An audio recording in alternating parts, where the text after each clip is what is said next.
তো এমডি সাগর রহমান ভাই আমাকে কমেন্ট করেছিলেন যে প্রোফাইলে অ্যাকাউন্ট নাম্বার কিভাবে পরিবর্তন করব। তো সেটা করার জন্য এখান থেকে আমি চলে যাব হচ্ছে আমার যে ফেসবুক অফিসিয়াল অ্যাপ আছে ওটার মধ্যে চলে যাব। আর অবশ্যই আপনাদের যে আইডি আছে অর্থাৎ প্রোফাইল আছে ওই প্রোফাইলের ভিতরে কিন্তু প্রবেশ করতে হবে, ঠিক আছে।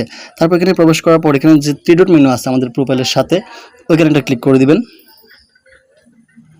তারপর এখানে নিচের দিকে একটু স্ক্রল করে দেখবেন যে সেটিংস অ্যান্ড প্রাইভেসি একটা অপশন আছে, ওইখানে একটা ক্লিক করে দিবেন, ঠিক আছে। এই যে সেটিংস অ্যান্ড প্রাইভেসি, তারপর আবারও চলে আসবে সেটিংস, এখান থেকে আপনারা চলে যাবেন এই যে সেটিংস আছে এই সেটিংসের মধ্যে।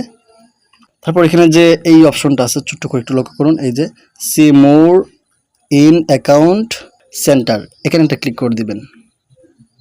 তারপর এখানে একটু নিচের দিকে দেখবেন যে পার্সোনাল ডিটেলস লেখা আছে, পার্সোনাল ডিটেলস, এখানে একটা ক্লিক করে দিবেন।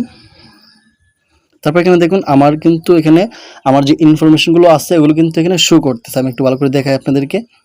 এই দেখুন যে কন্ট্যাক্ট ইনফো, ঠিক আছে। আমি কিন্তু আমার নিচে কিন্তু এখানে জিমেল বা আমার যে নাম্বার অ্যাড করা আছে ওইগুলো কিন্তু শো করতেছে। আপনাদের এখানে যদি জিমেল অ্যাড না থাকে তাহলে কিন্তু নাম্বারটা হলেও শো করবে, ঠিক আছে। তো আমি নাম্বারটা জিমেলটা ব্লার করে দিয়েছি কারণ অনেক সমস্যা হতে পারে। তো এই নাম্বারগুলো বা জিমেল যে এখানে আছে বা এখানে ডান সাইডে দেখুন একটা বাটন আছে, ওই বাটনে একটা ক্লিক করে দিবেন। তো এখানে ক্লিক করার পর এখানে কিন্তু আবারও আমার যে জিমেল আছে বা আমার যে নাম্বার অ্যাড করা আছে এগুলো শো করতেছে। এখানে আমি এটা ব্লার করে দিয়েছি, ঠিক আছে।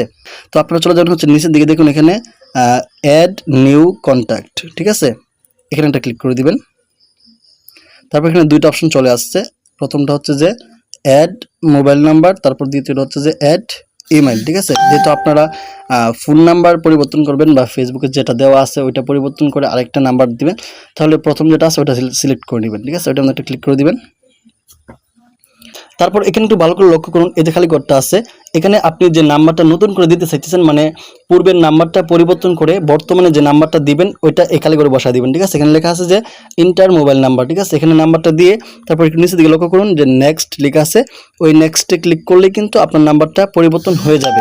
আর একটা কথা অবশ্যই খেয়াল রাখবেন, অনেকের ক্ষেত্রে কিন্তু আমাদের আইডির মধ্যে কিন্তু 2 ফ্যাক্টর অন থাকে বা হোয়াটসঅ্যাপ নাম্বার দেওয়া থাকে, যে কারণে এখানে নেক্সটে ক্লিক করার পরে কিন্তু আপনার এখানে হোয়াটসঅ্যাপে কোড চাইতে পারে। অবশ্যই ওই কোডটা আপনাকে দিতে হবে, দিলেই কিন্তু বাদে ক্লোজ বা অন্য কিছু চাইতে পারে। ওখানে ক্লিক করলে আপনার নাম্বারটা অ্যাড হয়ে যাবে এবং পূর্বের নাম্বারটা অবশ্যই থাকবে, যদি আপনি চান তাহলে ওইটা ডিলিট করে দিতে পারেন। আর নতুন যে নাম্বারটা অ্যাড করতে চাইছেন অবশ্যই নাম্বারটা অ্যাড হয়ে যাবে। আর অবশ্যই মনে রাখবেন আপনি যে নাম্বারটা অ্যাড করতে চাইতেছেন ওই নাম্বারটার জন্য অন্য কোনো অ্যাকাউন্টে ব্যবহার করা না থাকে।